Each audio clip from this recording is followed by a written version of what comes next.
पूजा पाठ, कर्मकांड, ज्योतिष सीखने एवं सनातन धर्म से संबंधित वास्तुशास्त्र, जंत्र मंत्र, तंत्र, शास्त्रोक्त ज्ञान प्राप्त करने के लिए जुड़े हमारे इस चैनल से। नमस्कार मित्रों, स्वागत है ज्योतिष शिक्षा के इस कार्यक्रम में।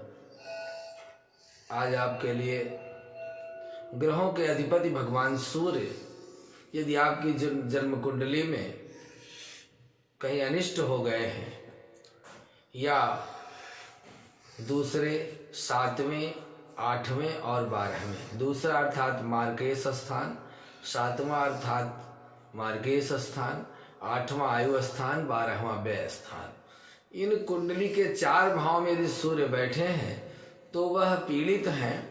यदि सूर्य राहु के साथ स्थित हैं तो पितृदोष बनाते हैं। यदि सूर्य नीच राशिगत हैं या शत्रु राशिगत हैं, शनि राहु आदि ग्रहों के साथ स्थित हैं, तो अपनी दशा, महादशा, अंतरदशा में पिता से संबंधित, संतान से संबंधित, नेत्र से संबंधित और सरकारी क्षेत्रों में विघ्न आते हैं। राजनीति में हानि होती है, स्वास्थ्य में कमी आती है, बंधु बांधवों से बिगाड़ होता है, धन का अपव्यय होता है, अशुभ फल प्राप्त होते हैं। इन अशुभ फलों को शुभत्व में बदलने के लिए भगवान सूर्य की आराधना का दिव्यतम प्रयोग लेकर के आए हैं। आप सुने। जपा कुसुम शंकाशम काशपेयम महादुतिम तमोरि सर्व पापघ्नम प्रणतोष्मि दिवाकरम। भगवान सूर्य को नमस्कार बहुत प्रिय है। नमस्कार प्रिय है भानु, जलधारा शिवः प्रिया। तो भगवान सूर्य को विभिन्न प्रकार से 12 नमस्कारों से यदि आप रोज सूर्योदय के समय 12 नमस्कार करते हैं तो भगवान सूर्य प्रसन्न हो जाते हैं। ऐसे भगवान सूर्य को प्रसन्न करने के लिए एक दिव्यतम प्रयोग रविवार का व्रत। प्रतिपदा जो शुक्ल पक्ष में होती है, उसके बाद जो भी प्रथम रविवार पड़े, उस रविवार से इस व्रत का आरंभ किया जाता है। कम से कम 12 रविवार अथवा 1 वर्ष 12 महीने में जितने भी रविवार पड़े उस दिन व्रत रहते हैं। बिना नमक का भोजन करना चाहिए। व्रत के साथ ओम ह्रां ह्रीं ह्रौं सः सूर्याय नमः इस मंत्र का 1000, 10,000 संख्या में जप करना चाहिए। और व्रत पूरे होने पर गेहूं, गुड़, ताम्र के बर्तन में नारियल, लाल वस्त्र और लाल मिठाई, स्वर्ण एवं लाल गाय यथा समर्थ दान करना चाहिए, हवन करना चाहिए। और भगवान सूर्य का जो मंत्र आपने जपा है उसका दशांश हवन कराना चाहिए। यह पहला प्रयोग है जिससे भगवान सूर्य की अनिष्टता को आप दूर कर सकते हैं। दूसरा प्रयोग है शुक्ल पक्ष के प्रथम रविवार से, किसी भी शुक्ल पक्ष के प्रथम रविवार से विधि पूर्वक ओम घृण सूर्याय नमः इस मंत्र को बोलते हुए नहाने के जल में इलायची, केसर, देवदार, खस, जेठी, पद्म, मधु, कमलगट्टा, लाल पुष्प, रक्तचंदन, कुमकुम, कनेर का फूल, पाटला या नागर मोथा और गंगा जल, अमलतास मिला करके एक दिव्य औषधि स्नान होता है। इसको औषधि स्नान कहते हैं। इन सभी वस्तुओं को एकत्र करके महीन महीन पीस करके जल में मिला करके अथवा इनको एक पात्र में भर के और पानी को आग में चढ़ाकर खूब खौलाना चाहिए। उस जल को छान करके इस जल से जिसको स्नान करा दिया जाता है तो उसको सूर्य जनित पीड़ा की शांति हो जाती है। इसको दिव्य स्नान कहते हैं।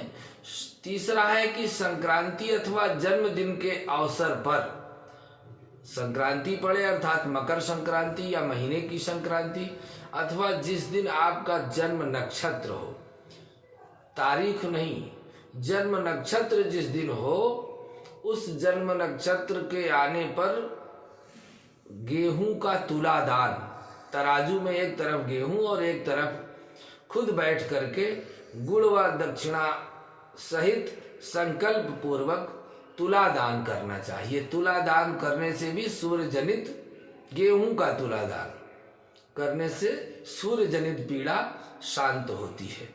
चौथा प्रयोग है, यदि जन्म कुंडली में सूर्य तुला, धनु, कुंभ आदि पुरुष राशि में अशुभ हैं तो भगवान विष्णु, गणेश और महादेव की आराधना से भी लाभ होता है।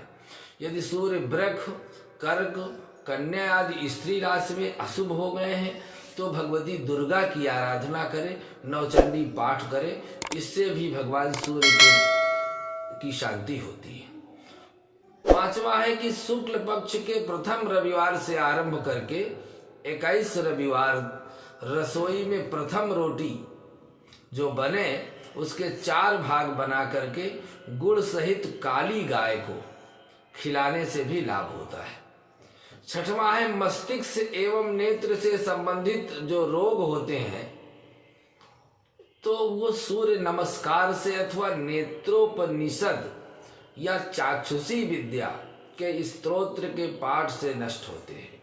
रविवार को जब पुख्य नक्षत्र आवे या हस्त नक्षत्र आवे, शुभ मुहूर्त में आरंभ करके 12 रविवार तक करने से लाभ होता है। पाठ के बाद ओम ह्रीं हंसः मंत्र का 3 या 5 माला जप करने से नेत्र रोगों में विशेष लाभ होता है, क्योंकि नेत्रों के अधिपति भगवान सूर्य हैं और नेत्रों की ज्योति में विद्यार्थी जीवन में भी बहुत से ऐसे असर पड़ते हैं। तो यह नेत्रोपनिषद अथवा चाक्षुषी विद्या का स्तोत्र पाठ करने से नेत्रों को शक्ति मिलती है। 7वां है कि प्रत्येक रविवार को गुड़ और चने से बने चावल, दलिया या लाल फल, मीठी रोटियां, जलेबियां या लाल वस्त्र दक्षिणा सहित अंध विद्यालय में देने से भी नेत्रों की ज्योति बढ़ती है। प्रत्येक रविवार को लाल एवं गुलाबी वस्त्र का धारण करें, प्रयोग करें तो, और काले नीले वस्त्र कभी ना पहने, तो इससे भी सूर्य भगवान की ऊर्जा प्राप्त होती है। कुंडली में योग कारक सूर्य हो तो महत्वपूर्ण कार्य करने के आरंभ का जो समय होता है वह सूर्य के नक्षत्र कृत्तिका में करना चाहिए। सूर्य अनुकूल हो, कोई मुकदमा दायर करना हो, कोई अच्छी सफलता प्राप्त करनी हो तो कृत्तिका नक्षत्र, उत्तरा फाल्गुनी या उत्तराषाढ़ा ये सूर्य के नक्षत्र हैं। प्रातः सूर्योदय के समय सूर्य की होरा होती है इन नक्षत्रों में, तो इन नक्षत्रों में कार्य आरंभ करने से सूर्य जनित पीड़ा की शांति होती है। यदि ग्रह कलह है घर में तो रात में सोने के पहले रसोई आदि करके चले और दूध के छींटे सब जगह लगा देने से भी वैवाहिक जीवन में शांति होती है। और यदि दाम्पत्य जीवन में सूर्य अनिष्टकारी हो, लोक सेवा हेतु पानी का पौशाला, प्याऊ अथवा गौशाला खोलने से भी भगवान सूर्य प्रसन्न होते हैं। रविवार को बिल्व वृक्ष की जड़ या केसर की जड़ लाल वस्त्र रेशमी हो, उसमें लपेटकर लाल डोरे से बांधकर सूर्य के बीज मंत्र से अभिमंत्रित करें, जो मंत्र हमने शुरू में सुनाया है, और गंगा जल के छींटे लगाकर दाहिनी भुजा में धारण करें तो भी सूर्य जनित दोष की शांति होती है।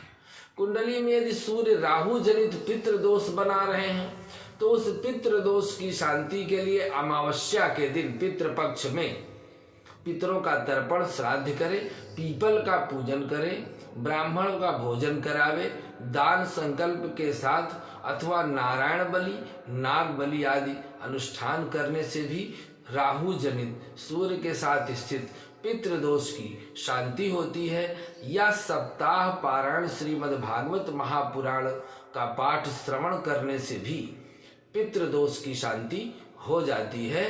इस तरह से इन प्रयोगों के द्वारा आप अपने जीवन में सूर्य के अद्भुत लाभ ले सकते हैं। यदि आप भोजन करते समय अपने हाथ में सोने अथवा चांदी के चम्मच का प्रयोग करते हैं तो भी सूर्य और चंद्रमा की कृपा प्राप्त होती है। यह आपके लिए हमने सूर्य भगवान को बल प्रदान करने के लिए, उनकी शुभता प्राप्ति के लिए दिव्य प्रयोग बताए हैं। आज के लिए बस इतना ही। अगले भाग में पुनः आपके लिए दिव्यतम प्रयोग लेकर उपस्थित होते हैं। नमस्कार।